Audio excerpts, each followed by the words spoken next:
तर नमस्कार, मी पी थोडं तुमचं पुन्हा एकदा स्वागत आहे आजच्या व्हिडिओमध्ये. आजच्या डेटला महत्त्वाचं जे ॲप्लिकेशन फॉर्म आहेत आपले एम्सचे आणि ESICचे, ज्या दोन महत्त्वाच्या डिपार्टमेंटमध्ये जागा निघल्या आहेत. आपल्या 314 एवढ्या जागा आपल्याला फार्मसी ऑफिसरच्या या ॲलोपॅथीच्या पोस्टच्या बघायला भेटतील. याचा ॲप्लिकेशन फॉर्म कसा फिलअप करायचा आहे तर त्याची महत्त्वाची अपडेट देईल. त्याचबरोबर DMARचा ॲप्लिकेशन फॉर्म तुम्ही कंप्लीट केला नसेल तर शेवटची तारीख आहे 14 जुलै 2025 आणि आजच्या डेटला हे ॲप्लिकेशन फॉर्म जे आहे ते क्लोज होणार आहे. त्याच्यामुळे आतापर्यंत तुम्ही त्या भरतीलासुद्धा अप्लाय केलं नसेल तर नक्की अप्लाय करा. त्याचेसुद्धा ॲप्लिकेशन डेट जे आहे ते रात्री 12 वाजेपर्यंत जे आहे ते ओपन असणार आहेत. आणि हे जे एम्सचे ॲप्लिकेशन फॉर्म आहे ते 11 तारखेपासून चालू झालेले आहेत. गुगलवरती आल्यानंतर तुम्हाला इथे टाईप करायचं आहे, एम्स टाईप करू शकता तुम्ही. एम्स टाईप केल्यानंतर सर्च करायचे. पहिली वेबसाईट इथे ओपन होईल, amsexams.ac.in. याला इथं क्लिक करायचं आहे. क्लिक केल्यानंतर अशा पद्धतीचं नोटिफिकेशन तुम्हाला इथं पहिल्यांदा ओपन होईल. कॉमन रिक्रुटमेंट CRA 2025 याला तुम्हाला क्लिक करायचं आहे. क्लिक केल्यानंतर अशा प्रकारची एक विंडो ओपन होईल, ज्याच्यामध्ये तुम्ही खाली बघू शकता. वरच्या 3 विंडो सोडून खाली कॉमन रिक्रुटमेंट एक्झामिनेशन याला तुम्हाला क्लिक करायचं आहे. क्लिक केल्यानंतर अशा प्रकारचे 2 ॲडव्हर्टाइजमेंट ओपन होतील. 2025ला फ्यू डिटेलला क्लिक करायचे. क्लिक केल्यानंतर असे advertisement create a new account आणि log in to apply option येईल. क्रिएट अ न्यू अकाउंटला क्लिक करायचे. अशा पद्धतीची इन्फॉर्मेशन पूर्ण याच्यामध्ये तुम्हाला दिसेल. क्रिएट अ न्यू अकाउंटमध्ये तुमचं नाव टाकायचे, पुन्हा हे नाव रिएंटर करायचं आहे. मोबाईल नंबर टाकून तो कन्फर्म करायचा आहे. ईमेल टाकून पुन्हा कन्फर्म करायचं आहे. पासवर्ड टाकायचा आहे, कन्फर्म करायचं आहे आणि शेवटी आधार कार्ड टाकायचं आहे आणि ते व्हेरीफाय करायचं आहे. आता मी पूर्ण ह्या डिटेल एकदा फिलअप करून घेतो. त्याच्यानंतर आपण जी नेक्स्ट स्टेप आहे ती तुमच्याशी मी इथं डिस्कस करेल. आता मी पूर्ण माहिती टाकलेली आहे आणि व्हेरीफाय बटनला क्लिक करतो आहे. आता अशा पद्धतीनं माझ्या मोबाईल नंबरवरती एक OTP आलेला आहे. तो OTP इथं मी एंटर करतो आहे.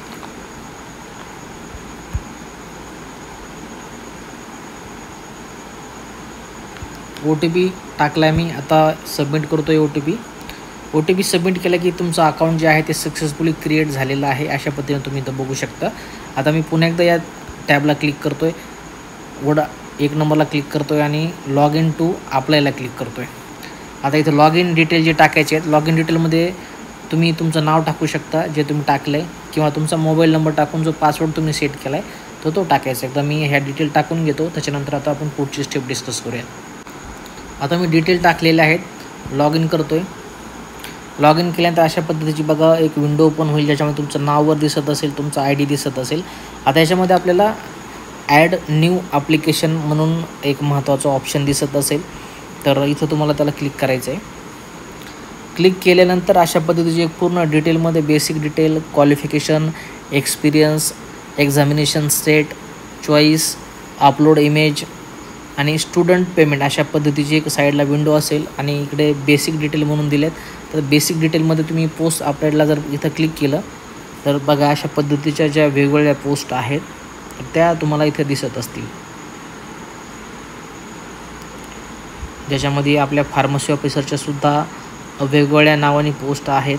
तर कुठल्या पोस्टला आपण अप्लाय करू शकतो आहे हे तुम्हाला स्टेप बाय स्टेप मी सांगेल. आता इथं जसं की फार्मासिस्ट ॲलोपॅथी आहे, OT assistant, operation theatre assistant, operation theatre technician आणि फार्मासिस्ट ॲलोपॅथी इथंसुद्धा आपण अप्लाय करू शकतो. आपली पोस्ट आहे. त्याच्यानंतर फार्मासिस्ट आयुर्वेदिक, होमिओपॅथिक हे ज्या लोकांचं तिथं झालं आहे त्यांच्यासाठी. बाकी खाली नंतर बघा फार्मासिस्ट होमिओपॅथीच्या खाली pharmacist grade second, dispensing attendant, pharma chemist, chemical examiner, pharmacist allopathic इथंसुद्धा आपण जे आहे ते अप्लाय करू शकतो. बाकी आपल्या एवढ्या पोस्ट आहेत. आता मी काय करतो आहे की या फिजिओथेरपिस्टच्या वरच्या पोस्टला फार्मासिस्ट ग्रेड सेकंडपासून तर फार्मासिस्ट ॲलोपॅथी इथपर्यंतच्या पोस्टला इथं क्लिक करतो आहे. आता याला क्लिक केल्यानंतर खाली तुम्हाला अशा पद्धतीच्या सब पोस्ट येतील, ज्याच्यामध्ये तुम्हाला इन्स्टिट्यूटचं नाव येईल, इन्स्टिट्यूटचं नेम येईल, क्वालिफिकेशन काय लागेल, एज क्रायटेरिया काय लागेल ते दिलेलं आहे. आता वेगवेगळ्या डिपार्टमेंटनुसार हे तर वेगवेगळे एलिजिबिलिटी किंवा पात्रता दिलेली आहे. आता मी सांगताना तुम्हाला सांगेल की समजा पहिली पोस्ट आपली फार्मासिस्ट ॲलोपॅथी आहे, जशी की ESICमध्ये जागा निघाल्यात उत्तराखंडला. तर तिथं त्यांनी काय मागितलं तुम्हाला की diploma in pharmacy degree pharmacy तुमच्या यांना लागेल आणि लायसन लागेल. वयाची जर लिमिट बघितली तर 32 वर्षापेक्षा जास्त नसलं पाहिजे आणि 37 वर्ष हे त्या गव्हर्नमेंटच्या लोकांना दिलं आहे. बाकीचे एम्स ऋषिकेशचं 21 ते 27 वर्ष आहे. तिथं तुम्हाला डिप्लोमा दिसत असेल आणि एक्सपिरियन्ससुद्धा त्यांनी दिलेला आहे. त्याच्यानंतर खाली डिस्पेन्सिंग अटेंडंट पटना आहे, तिथंसुद्धा 21 ते 27 वर्ष डिप्लोमाचं एज्युकेशन क्वालिफिकेशन दिलं आहे, B.Pharm दिलं नाही. फार्मासिस्ट लेडी हायजीन मेडिकलमध्ये इथंसुद्धा तुम्हाला डिप्लोमा दिले 18 ते 25 वर्ष. भोपाळमध्ये 21 ते 27 वर्ष वय, डिप्लोमा दिलं आहे, एक्सपिरियन्स पण दिला आहे. त्याच्यानंतर एम्स भटिंडामध्ये सुद्धा 21 ते 27 वर्ष डिप्लोमा आणि एक्सपिरियन्स दिला आहे. आता जी ESIC आपण जर बघितली तर ESIC म्हणजे जेवढ्या जागा आहेत तिथं तुम्हाला बॅचलर विद्यार्थ्यांनासुद्धा जे आहे तिथं संधी दिलेली आहे. कदाचित एम्समध्ये बॅचलर विद्यार्थ्यांना फॉर्म भरता येईल किंवा भरता येणार नाही हे फक्त आपल्याला ॲप्लिकेशन करतानाच कळेल. तुम्हाला पुन्हा एकदा सेपरेट त्या डिपार्टमेंटला चा व्हिडिओ जो आहे तो एकदा मी पुन्हा एकदा फॉर्म फिलअप करून त्याचा दाखवेल. आता ESIC समजा आता मी महाराष्ट्राचं जर कन्सिडर केलं इथे तर महाराष्ट्रामध्ये सुद्धा आपण कॉलम जर बघितला ESIC फार्मासिस्ट महाराष्ट्र ॲलोपॅथीमध्ये डिग्री इन फार्मसी तुमचं डिग्री जरी असलं तरी तुम्ही अप्लाय करू शकता, डिप्लोमा असलं तरी अप्लाय करू शकता आणि तुम्ही एक रजिस्टर्ड फार्मासिस्ट असायला हवेत.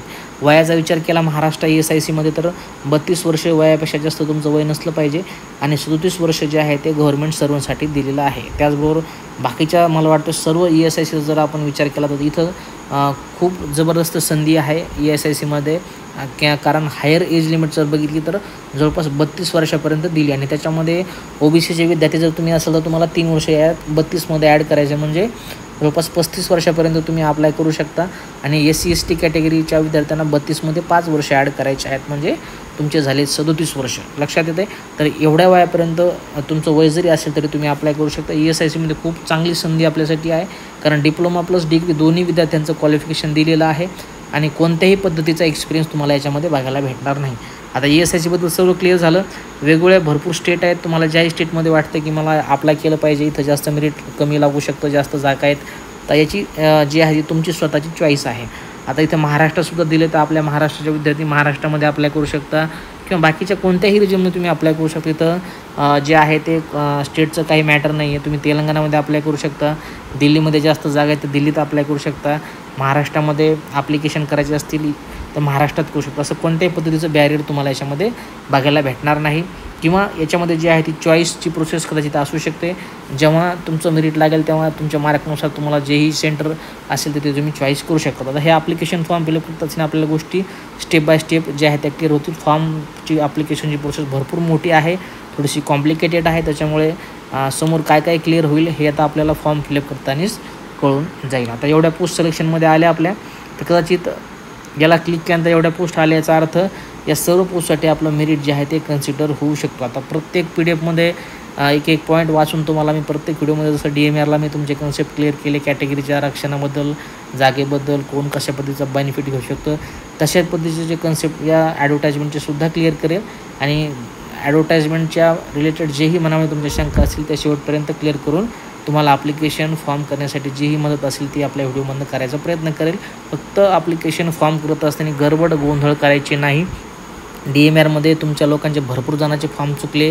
काही लोकांनी इंटरनेटवर कॅफेवरती जाऊन फॉर्म माहिती इंटरनेट कॅफेला देऊन भरपूर जणांचे फॉर्म चुकले. डॉक्युमेंट जे अपलोड करायचे नव्हते, जी कॅटेगरी चूज करायची नव्हती ती कॅटेगरी चूज केली, जे डॉक्युमेंट टाकायचं नव्हतं ते टाकलं. तर आता इथे अशा पद्धतीचा गोंधळ करू नका कारण फीस भरपूर जास्त आहे, संधी पण तशीच मोठी आहे. आपल्या नजर चुकीने एखाद्या डॉक्युमेंट चुकीचं टाकून स्वतःची जे करिअर आहे ते बरबाद करू नका. त्याच्यामुळे प्रत्येक व्हिडिओ केअरफुली बघा. मी कशा पद्धतीनं फॉर्म भरतो आहे, कोणते डॉक्युमेंट सांगतो आहे, कोणते डॉक्युमेंटची एक्सपायरी तुम्हाला सांगतो आहे, या प्रत्येक गोष्टीकडे लक्ष देऊनच तुम्ही डॉक्युमेंट जे आहे ते रेडी करा. तोपर्यंत भरपूर वेळ आहे, सध्या 10-12 दिवस आहेत आणि त्याच्यानंतरच माझा व्हिडिओ बघून तुम्ही ॲप्लिकेशन प्रोसेस कंप्लीट करू शकता. आता खाली आल्यानंतर तुम्हाला select your qualification as applicable to make eligible for the selected post as per advertisement असं दिलं आहे. आता याच्यामध्ये आपलं जेही क्वालिफिकेशन आहे त्याला चेक मार्क करायचे. आता इथं माझं बॅचलर झालेलं आहे त्याच्यामुळे मी 2 नंबरच्या याला इथं चेकआउट करतो आहे. त्याच्यानंतर खाली वेगवेगळे ऑप्शन दिलेले आहेत. मॅट्रिक्स रेकॉग्नाइज्ड बोर्ड विथ सायन्स, तर इथं डिग्री फार्मसी झालेला आहे तर त्याच्या पद्धतीनं तुम्हाला इथं डिग्रीला करायचं आहे. डिप्लोमा झाला असेल तुम्ही डिप्लोमाला करू शकता. लक्षात आलं. त्याच्यानंतर खाली 12वी सायन्सचं जे आहे ते वेगवेगळे पॉईंट दिलेले आहेत तर त्याला काही करण्याची आवश्यकता नाही. जे तुमचं क्वालिफिकेशन झाले ते इथं तुम्हाला चेकआउट करायचं आहे. खाली आल्यानंतर पुन्हा फादर्स नेम म्हणून दिले तर वडिलाचं नाव टाकायचं आहे, खाली आईचं नाव टाकायचं आहे, तुमचा जेंडर सिलेक्ट करायचा आहे. त्याच्यानंतर कॅटेगरी विचारतो आहे ते कॅटेगरी टाकायची, नॅशनॅलिटी टाकायची, तुमचं डोमासाईल जे आहे ते इथं विचारलं आहे तुम्हाला स्टेट सिलेक्ट करायचं तर डोमासाईल तुम्हाला सिलेक्ट करायचं आहे. ID प्रूफमध्ये काय काय दिले तर voter card, PAN card, driving licence, Aadhaar card, passport ते टाकायचं आहे. त्याच्यानंतर एक सर्व्हिस पेन असेल तर यस करा, नसेल तर नो. गव्हर्नमेंट असेल तर यस, नसेल तर नो. तुमचं मॅरिटल स्टॅटस दिलेलं आहे ते चेक करा, तुमच्या याच्याप्रमाणे टाका. त्याच्यानंतर are you employee of participate in AIIMS institute असेल तर यस, नसेल तर नो. जम्मू काश्मीर असेल तर यस, नसेल तर नो. त्याच्यानंतर are you service a clerk in the last year, service केलेली आहे काम फोर्समध्ये असेल तर यस, नसेल तर नो. डिफेन्समध्ये असेल तर यस, नसेल तर नो. डेट ऑफ बर्थ टाकायची, अल्टरनेटिव्ह मोबाईल नंबर असेल तर टाकायचा, परमनंट ॲड्रेस टाकायचा आणि पोस्टल ॲड्रेस टाकायचा. एवढ्या सगळ्या गोष्टी टाकल्या की सेव्ह आणि नेक्स्ट बटन खाली दिसत असेल त्याला इथं क्लिक करायचं. लक्षात आलं? एवढ्या गोष्टी क्लिअर झाल्या. याच्यामध्ये काही कन्फ्युजन असेल तर मला कमेंट बॉक्समध्ये विचारा. जेवढे होते प्रत्येक पॉईंट कवर केलेत. जेही क्वालिफिकेशन असेल ते इथं खाली तुम्हाला चेक मार्कमध्ये त्याला टिक करायचं आहे. आणि वर तुम्ही ज्या पोस्ट दिलेल्या तुमच्या होत्या तेवढ्याला इथं मी क्लिक केलं आहे. एवढ्या पोस्ट आहेत त्या pharmacist grade second, dispensing attendant, pharma chemist, chemical examiner, pharmacist allopathy. आता एवढ्या पोस्टसाठी मी जेव्हा याला चूज केलं याचा अर्थ खाली एवढ्या पोस्ट आल्या ESIC, एम्स आणि बाकीचे हॉस्पिटल. याचा अर्थ कदाचित माझं मेरिट एवढ्या सर्व पोस्टला लागू होऊ शकतं एक असा माझा प्राथमिक अंदाज आहे. मागच्या वर्षी कसं झालं होतं ते एकदा मी पुन्हा त्याच्यावरती एक व्हिडिओ देईल की मागच्या CREमध्ये कशा पद्धतीने मेरिट कन्सिडर केलं होतं. पण जेव्हा कधी आपण एखादी पोस्ट सिलेक्ट करत असतो आणि अशा पद्धतीने जर तिथे बाकीच्यासुद्धा वेगवेगळे जे आहेत त्या पोस्ट येत असतील याचा अर्थ एकच मेरिट जे आहे आपलं या सर्व ठिकाणी लागू होण्याची शक्यता जी आहे ती इथं असू शकते. आता ही पूर्ण एकदा माहिती मी फिलअप करून घेतो. त्याच्यानंतर आपली जी क्वालिफिकेशनची स्टेप आहे ती आपण कंप्लीट करूया. आता जी महत्त्वाची स्टेप होती क्वालिफिकेशनची तर मी कंप्लीट केली. आता मी काय काय डिटेल टाकले हे तुम्हाला समजून सांगतो. एज्युकेशन क्वालिफिकेशनमध्ये मी बॅचलर ऑफ फार्मसी टाकलं. सब्जेक्ट आणि डिसिप्लिनमध्ये मी फार्मॅकॉलॉजी, फार्मास्युटिक्स आणि फार्मॅकोग्नोसी हे विषयाची नावं टाकली. युनिव्हर्सिटी, इन्स्टिट्यूट, कॉलेज आणि बोर्ड याच्यामध्ये मी माझी युनिव्हर्सिटी जी आहे शिवाजी युनिव्हर्सिटी कोल्हापूर आणि कॉलेजचं नावसुद्धा ॲड केलं आहे मी, government college of pharmacy Karad. आता हे झालं माझ्या कॉलेजविषयी. माझी युनिव्हर्सिटी विचारली मी कोणती युनिव्हर्सिटी आहे, प्लेस ऑफ युनिव्हर्सिटी तर कोल्हापूर. त्याच्यानंतर डेट ऑफ पासिंग कधीचे आहे तर 8/7/2015. मार्क किती आहेत तर पर्सेंटेजमध्ये 64.45. त्याच्यानंतर अपलोड सर्टिफिकेट. आता याच्यामध्ये मी काय केलं आहे माझे तिन्ही सर्टिफिकेट अटॅच केले. माझी मार्कशीट फायनल इयरची हे तर तुम्हाला दाखवून देतो मी. ही आमची शिवाजी युनिव्हर्सिटी कोल्हापूरची माझी मार्कशीट. त्याच्यानंतर माझं पहिल्यांदा जे सर्टिफिकेट जोडले मी पासिंग सर्टिफिकेट जोडलं आहे माझं एकत्र केलं आहे. माझी फायनल इयरची मार्कशीट जोडली आणि माझं जे बॅचलरचं डिग्रीचं सर्टिफिकेट आहे ते जोडले. म्हणजे त्यांना जेही अपेक्षित असेल ते कन्सिडर ते करू शकतात. आता हे झालं. त्याच्यानंतर तिन्ही मी एकत्र केले आणि तिन्ही इथं अपलोड केले अपलोड सर्टिफिकेटमध्ये. हा विषय संपला. आता रजिस्ट्रेशनमध्ये मी काय केलं आहे काय काय माहिती टाकली ते बघून घ्या. त्याने विचारलं की तुम्ही रजिस्ट्रेशन तुमच्याकडे आहे का गिवन ॲडव्हर्टाइजमेंटनुसार. Do you have relevant registration in respect to relevant body as per the advertisement of the selected group. तर मी येस केलं आहे. आणि रजिस्टर ॲज नाव कशा पद्धतीने तुमचं नाव आहे, कशा पद्धतीने तुम्ही रजिस्टर आहात तर माझं संपूर्ण नाव, माझा रजिस्ट्रेशन नंबर खाली टाकला आहे, कोणत्या स्टेटमध्ये रजिस्ट्रेशन आहे महाराष्ट्रामध्ये, इश्युइंग डेट कधी होती माझी सर्टिफिकेट PCIची तर 22/9/2015. रजिस्ट्रेशन किंवा रजिस्ट्रिंग ऑथॉरिटी कोणती आहे तर आपलं महाराष्ट्र स्टेट फार्मसी काउन्सिल. तर ज्यांचं बाहेरच्या स्टेटमध्ये झालं असेल तर ते त्यांच्या रिस्पेक्टिव्ह स्टेटप्रमाणे ऑथॉरिटी इथे टाकू शकतात. आणि खाली मी काय केलं तर माझं PCIचं लायसन जे आहे ते PDF स्वरूपामध्ये अपलोड केले. आता लक्षात आलं, एवढं सगळं क्लिअर झालं तुमचं. पहिल्या 3 स्टेप आपण कंप्लीट केल्या. आता आपण एक्सपिरियन्सकडे महत्त्वाच्या स्टेपकडे वळतो आहे. आता हे सगळं मी फिलअप केलं, अपलोड PDF केले. आता मी सेव्ह आणि नेक्स्ट बटनला क्लिक करतो आहे. पुन्हा कन्फर्म विचारेल, कन्फर्म करून घ्या. At least 1 education qualification is compulsory असं म्हणतं आहे. आता याच्यामध्ये खाली कोणतं सेव्ह झालं आहे ते चेकआउट करून घेतो मी. हां, तर तो एरर अशा पद्धतीचा होता. आपण हे क्वालिफिकेशन सेव्ह आणि जे आहे ते ॲड केलं नव्हतं. आता जे डिटेल टाकल्यानंतर PDF जेव्हा मी अपलोड केली तेव्हा खाली तुम्हाला निळ्या कलरचं बटन दिसते सेव्ह अँड ॲड क्वालिफिकेशन. त्याला जेव्हा मी ते क्लिक केलं तेव्हा ते ॲड सक्सेसफुली झालं आहे. आता हे कुठं बघायचं तर खाली list of your all qualification दिसत असेल बघा. इथं नेम ऑफ द डिग्री माझं बॅचलर ऑफ फार्मसी झालं आहे ते दिसतं आहे. सब्जेक्ट डिसिप्लिनमध्ये मी विषयाचे नाव टाकलेत, कोलॉजी कोग्नोसिटिक्स ते दिसतं आहे. माझं युनिव्हर्सिटी माझं कॉलेज दिसते गव्हर्नमेंट कराड शिवाजी युनिव्हर्सिटी कोल्हापूर. माझं प्लेस दिसते युनिव्हर्सिटीचं कोल्हापूर. माझी पासिंग डेट दिसते, माझे मार्क दिसतात आणि मी अपलोड केलेले सर्टिफिकेट. आता हे माझं डिटेल सेव्ह झालं. रजिस्ट्रेशन डिटेलमध्ये सुद्धा ह्या गोष्टी ज्या आहेत त्या टाकलेल्या सेव्ह झाल्यात. आता मी सेव्ह आणि नेक्स्ट बटनला जेव्हा क्लिक करेल तेव्हा बघा इथं कन्फर्म म्हणेल आणि ओके केल्यानंतर अशा पद्धतीनं जे आहे ते पुन्हा एक विंडो ओपन होईल एक्सपिरियन्सची, म्हणजे मागचे डिटेल्स सक्सेसफुली सेव्ह झालेले आहेत. आता मला एक्सपिरियन्स विचारते बघा, experience detail please check the advertisement for required experience if any and any field detail accordingly. आता इथं येस आणि नो आहे. आता माझ्याकडे एक्सपिरियन्स नाही वर्किंग केल्याचं, तर इथं मी नो करतो आहे. नो केल्यानंतर जेव्हा मी सेव्ह म्हणेल तेव्हा काय होते बघूया. आता सेव्ह करतो आहे, कन्फर्म करतो आहे. आता काही विचारलं नाही त्यांनी, काही एरर आलं नाही, याचा अर्थ एक्सपिरियन्स नसला तरी काही पोस्टसाठी आपण अप्लाय करू शकतो. आणि जिथं रिक्वायर्ड आहे तिथे आपल्याला त्यावेळेस डॉक्युमेंट व्हेरिफिकेशनला सर्टिफिकेट लागेल, जिथे रिक्वायर्ड नाही तिथे लागणार नाही. आणि मला वाटतं जेवढेही SICचे डिपार्टमेंट आहे त्यांना कोणत्याही पद्धतीचा डिप्लोमाला आणि डिग्रीला एक्सपिरियन्स लागणार नाही. त्याच्यामुळं बिनधास्त ॲप्लिकेशन तुम्ही फ्रेशरचे विद्यार्थीसुद्धा करू शकता. आपण जे आहे ते माहिती न देता आपण मोगम बोलत नाही, तुम्हाला इथे लाईव्ह करून दाखवतो आहे. याचा अर्थ आपण एक्सपिरियन्स नसतानासुद्धा बी फार्म डी फार्म सहजपणे फॉर्म अप्लाय करू शकतो. कोणत्याही पद्धतीचं टेन्शन घेण्याची आवश्यकता नाही. आता स्टेप आहे एक्झामिनेशन स्टेट आणि एक्झामिनेशन चॉईसेस सेंटर कशा पद्धतीचे आहे ते बघा. प्रिफर स्टेट 1मध्ये इथं सिलेक्ट केल्यानंतर मला महाराष्ट्र सिलेक्ट करतो मी.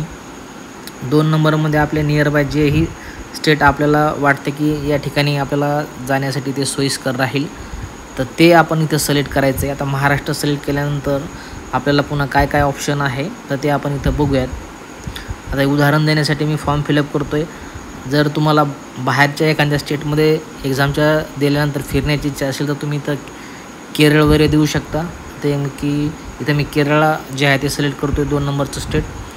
आणि 3 नंबरला जे आहे तर 3 नंबरला मी इथं दिल्ली सिलेक्ट करतो आहे. आता हे स्टेट निवडण्याचं कारण असं आहे की ज्या ठिकाणी तुमचे राहण्याची वगैरे सोय आहे, ज्या सिटीमध्ये तुमचे मित्र वगैरे जे आहेत असतील तर त्या ठिकाणी तुम्ही तसे सेंटर निवडा. कारण महाराष्ट्र सोडून बाकीचे स्टेट जर तुम्ही निवडले त्या ठिकाणी तुमची राहण्या खाण्याची व्यवस्था जर लागली नाही तर एक्झामच्या महत्त्वाच्या पीक पिरियडमध्ये तुमचा भरपूर वेळ जाऊ शकतो. त्याच्यामुळं सेंटर टाकत असताना व्यवस्थित सिटीचं राहण्याचं मॅनेजमेंट करूनच तुम्ही सेंटर सिलेक्शन करा. आता इथं मी 3 सिटी टाकलेल्या आहेत आणि खाली प्रेफर्ड स्टेट पुन्हा एकदा 4 नंबरला विचारलं आहे. त्याच्यामध्ये असं विचारता येते की एनी व्हेअर इन इंडिया, याला क्लिक करतो आहे मी. तर अशा पद्धतीने ते सिलेक्ट करायचे तुम्हाला. आता मी 3 सेंटर टाकले एक्झामिनेशन स्टेट चॉईस. आता सेव्ह आणि नेक्स्ट बटनला क्लिक करतो आहे आणि पुन्हा कन्फर्म करतो आहे. कन्फर्म केल्यानंतर आता खाली सर्टिफिकेट अपलोड इमेज म्हणून अशा पद्धतीचं ऑप्शन आलं आहे. Upload no objection certificate. आता याचा फॉर्मॅट काय आहे ते एकदा आपल्याला PDF बघावं लागेल ऑफिशियल ॲडव्हर्टाइजमेंटमध्ये. तो एकदा मी चेकआउट करतो. त्याच्यानंतर आपल्याला काय करायचं आहे, एवढे महत्त्वाचे जे आहे ते अपलोड सर्टिफिकेट जोडायचे आहेत. पहिलं सर्टिफिकेट कोणतं विचारतं आहे तर upload no objection certificate.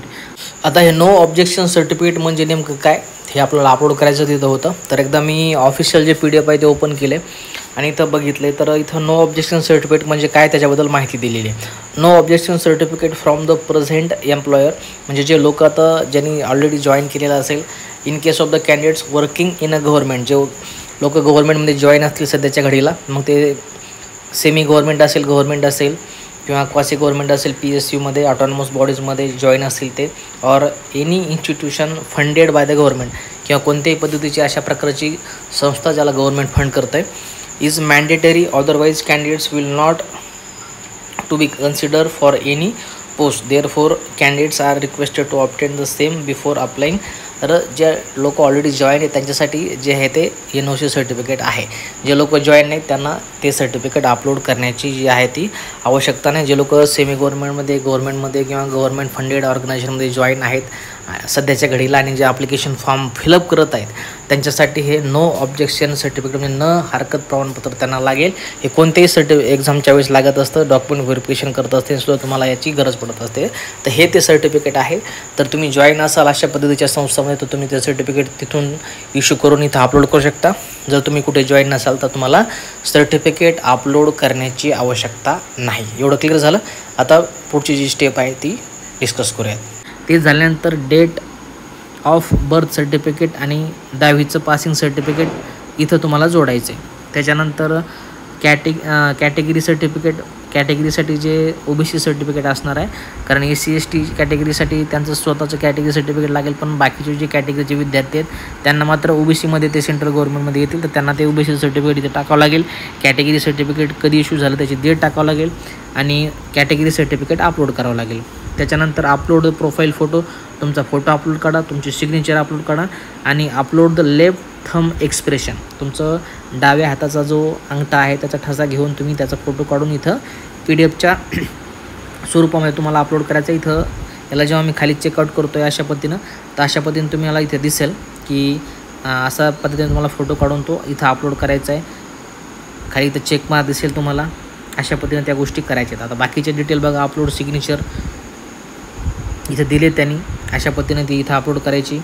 Upload photo याच्या महत्त्वाचे किती साईज पाहिजे, किती MB पाहिजे, काय ते सगळं दिलं, JPG पाहिजे का WAVमध्ये पाहिजे ते बघून घ्या. सर्टिफिकेटमध्ये जेव्हा इथे क्लिक करतो आहे तेव्हा इथे वेगवेगळे सर्टिफिकेट तुम्ही बघू शकता की काय काय त्यांनी विचारलेले आहेत.